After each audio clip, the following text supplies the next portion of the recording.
welcome back to online classes and we were discussing about the filling of electrons in orbitals. किस तरीके से electrons को orbitals में भरना है, फिल करना. It means how can we write the electronic configuration.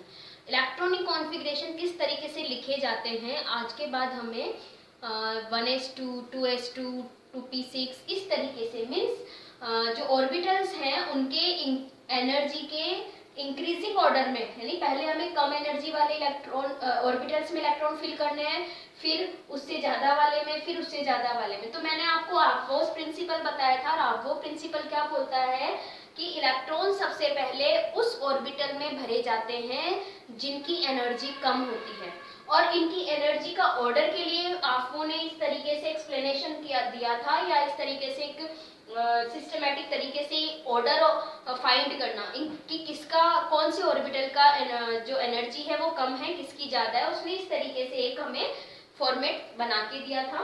तो 1s सबसे पहले 1s भरा जाएगा, उसके बाद में 2s, फिर 2p, फिर 3s, फिर 3p, फिर 4s, फिर 3d, 4p, 5s, 4d, 5p, 6s. इस तरीके से हमें इलेक्ट्रॉन्स की को फिल करना है ऑर्बिटल्स में.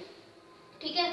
और यहाँ से हमें जो ऑर्डर है ऑर्बिटल्स का वो भी हमें मिल जाता है. जो हमने यहाँ पे फॉर्मेट बनाया उससे हमें ऑर्बिटल्स की एनर्जी का इंक्रीजिंग ऑर्डर भी प्रिपेयर हम कर सकते हैं. ठीक है. उसके बाद में जो नेक्स्ट रूल आता है वो आता है n+l रूल. देखिए यहाँ पर n क्या है, प्रिंसिपल क्वांटम नंबर, और l क्या है, एजीमुथल क्वांटम नंबर या सेकेंडरी क्वांटम नंबर. तो प्रिंसिपल क्वांटम नंबर और एजीमुथल क्वांटम नंबर का जो सम होता है, ठीक है, उसके सम के बेसिस पर हमें पता चलता है कि किस ऑर्बिटल की एनर्जी कम है और किसकी ज्यादा है. तो यहाँ से भी यानी n+l को भी हम अप्लाई कर सकते हैं to find the energy of any orbital. किसी भी ऑर्बिटल की एनर्जी को फाइंड करने के लिए कि किसकी एनर्जी ज़्यादा है, किसकी कम है, हम n+l रूल को यूज में ले सकते हैं. फॉर एग्जांपल हम देखें, इसमें इलेक्ट्रॉन इस तरीके से फिल करते हैं. 1s पहले भरा जाएगा, फिर 2s, फिर 2p, फिर 3s, फिर 3p. अब 3p के बाद में 3d भरना चाहिए, बट ऐसा नहीं होता है क्योंकि 3d ऑर्बिटल्स की एनर्जी 4s से ज़्यादा होती है.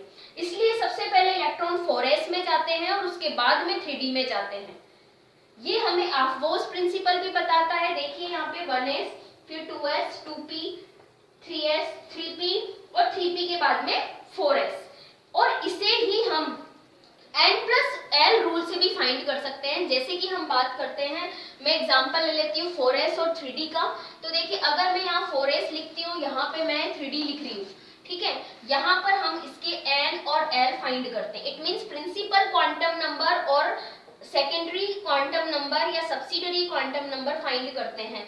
तो सबसे पहले n principal quantum number 4s के लिए तो होता है 4 और 3d के लिए होता है 3. फिर उसके बाद में अगर हम एजीमुथल क्वांटम नंबर की बात करते हैं तो देखिए s ऑर्बिटल के लिए होता है 0 और d ऑर्बिटल के लिए इसकी वैल्यू होती है 2. आपको बताया था मैंने कि l जो होता है उसकी वैल्यू s के लिए होती है 0, p के लिए होती है 1, d के लिए होती है 2. तो यहाँ देखिए आप, यहाँ पे s है तो l की वैल्यू आ जाएगी 0, यानी एजीमुथल क्वांटम नंबर आता है 0.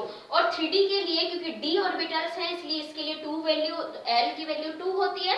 अब देखिए n+l निकालते हैं हम. क्या करते हैं, n+l यानी प्रिंसिपल क्वांटम नंबर और एजीमुथल क्वांटम नंबर का सम करते हैं. तो यहाँ तो देखिए 4 आता है और यहाँ पर क्या आता है 5.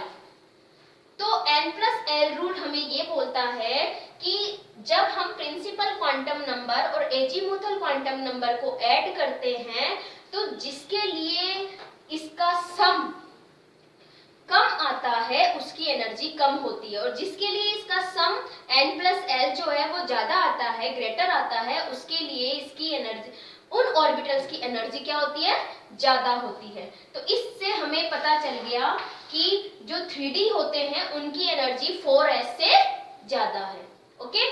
तो हमें इस तरीके से एनर्जी का ऑर्डर पता चल जाएगा और एनर्जी किस इलेक्ट्रॉन सबसे पहले कौन से ऑर्बिटल्स में भरे जाएंगे उसका हमें आइडिया हो जाता है। इसी तरीके से यहाँ अगर हम नेक्स्ट एग्जांपल लेते हैं, जैसे कि मैंने 4p और 4s ले लेना है, ठीक है। चलो 4p 4s तो चलो वो है कि ये आपको पता ही है कि 4p पहले भरे जाएंगे और 5s से, ठीक है। हम यहाँ पर एग्जांपल लेते हैं 5s और 4d का। किसका एग्जांपल लेते हैं? 5s और 4d का। देखिए यहाँ पर भी 4d से पहले 5s भरे जा रहे हैं, तो सेम वैसे ही है कि अगर हम 5s और 4d के लिए n और l की वैल्यू कैलकुलेट करते हैं तो 5s के लिए 5 हो जाती है, 4d के लिए 4 हो जाती है, s के लिए 0 और d के लिए 2। तो देखिए यहाँ पे 5 आ रहा है, यहाँ टोटल कितना आ रहा है 6।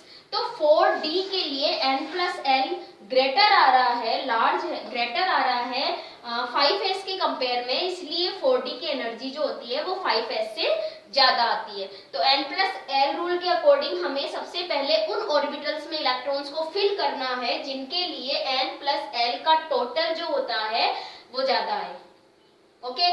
और दूसरा यहाँ पर एक चीज और है कि n प्लस l रूल हमें ये भी बोलता है कि अगर इन दोनों का सम इक्वल आ जाए, ठीक है, n प्लस l यहाँ दोनों ऑर्बिटल के लिए अगर इक्वल आता है तो सबसे पहले हम उस ऑर्बिटल में इलेक्ट्रॉन फिल करेंगे जिनके लिए प्रिंसिपल क्वांटम नंबर जो होता है वो स्मॉलर हो। जैसे अगर हम बात करते हैं,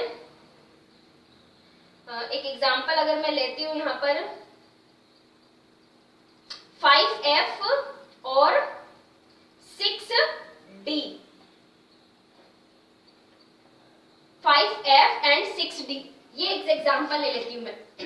तो देखिए 5f ले लेते हैं और 6d ले लेते हैं, ठीक है। तो n और l हम कैलकुलेट करते हैं, तो यहाँ पे देखिए n की वैल्यू 5 हो गई, इसके लिए 6 हो जाती है।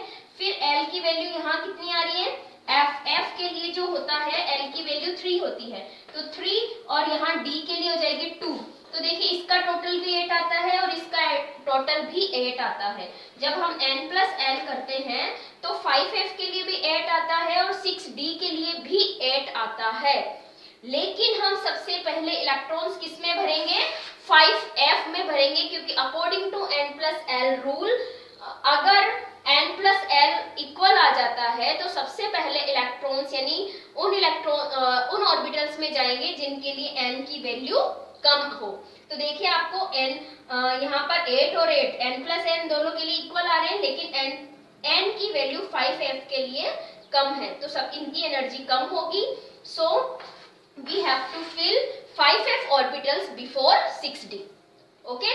This is the n plus l rule, ठीक है। नेक्स्ट हमारा रूल है Pauli's exclusion rule.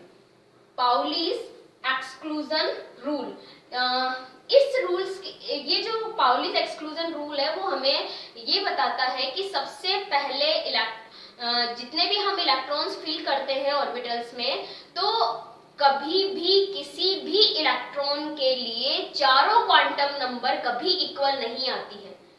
For example अगर हम बात करें किसी भी जैसे कि अगर हम बात करते हैं 3s में अगर कोई इलेक्ट्रॉन है, ठीक है, और चलिए 3s के 2 इलेक्ट्रॉन्स की बात कर लेते हैं। ये मैंने 3s लिया है और इस 3s में 2 इलेक्ट्रॉन फिल है।